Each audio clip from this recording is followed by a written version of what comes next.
ভগবান শ্রীকৃষ্ণর কতজন মহিষী আমি এটা জানতে চাইছি। আমি তো শুনেছিলাম যে অনেক ওনার মহিষী, সেই জন্য। হ্যাঁ, ঠিক বলেছ।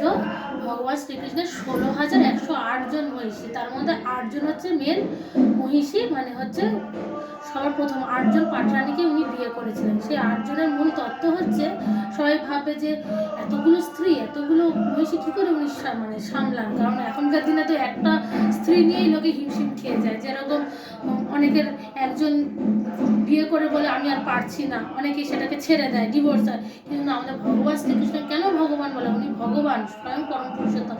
উনি 16,108টা স্ত্রীতে উনি আবার নিজের তো তত্ত্ব সৃষ্টি করেছেন, প্লাস উনি 16,108টা রূপে বিস্তৃতও হয়েছেন। মানে এনার কাছেও শ্রীকৃষ্ণ, ওনার কাছেও শ্রীকৃষ্ণ, তার কাছেও শ্রীকৃষ্ণ, মানে উনি 16,108টা রূপে আবার নিজেকে আবার বিস্তৃত করেছেন, মানে সবার কাছে উনি থাকতেন সেম সময়। তাই 16,000 জন হচ্ছে, 16,100 জন হচ্ছে আমাদের বেদের মূল মন্ত্র। বেদের মন্ত্রকেই উনি স্ত্রী হিসেবে গ্রহণ করেছেন। এটা লোকে ভাববে যে এটা কীরকম হবে। হ্যাঁ, আমাদের আধ্যাত্মিক জগতে সব কিছুই হচ্ছে জীবন আছে। যেরকম একটা ফ্যান, একটা দেওয়াল, একটা গাছ, সবারই যেমন জীবন আছে, সেরকম বেদের মন্ত্রেরও মানে ওটা স্ত্রী রূপে গ্রহণ করেছেন ভগবান। আর মেন 8টা রানী হচ্ছে ভগবানের, সেটা নিজেই মানে বিবাহ করেছিলেন। সেই মেন 8টা হচ্ছে মূল তত্ত্ব, আমাদের এই জীবন দিয়েই বোঝানো যাবে। সেটা হচ্ছে 5টা: পৃথিবী, আকাশ, পৃথিবী, অগ্নি, জল, বায়ু, আকাশ, 5টা তত্ত্ব। আর মন আমাদের হচ্ছে 3টে তত্ত্ব আছে, মন, বুদ্ধি, অহংকার। মোট 8টা। তাহলে 8টা পাটরানী হয়ে গেল।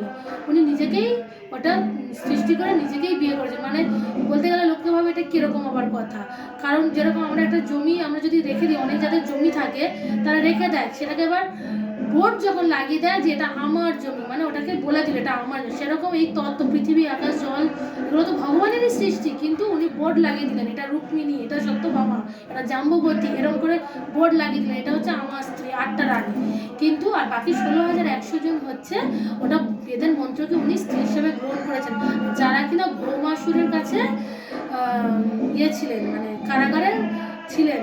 ভৌমাসুর ওনাদের মানে করে রেখেছিলেন, বাজেয়াপ্ত করে রেখেছিলেন স্ত্রীদের। তারপরে তখনকার দিনে কি হতো, রাত কোথাও থাকলে সেই রানীদের কেউ আর গ্রহণ করতো না, এমনকি বাবাও না। বাবারা কী করে তাদের বিয়ে দেবে?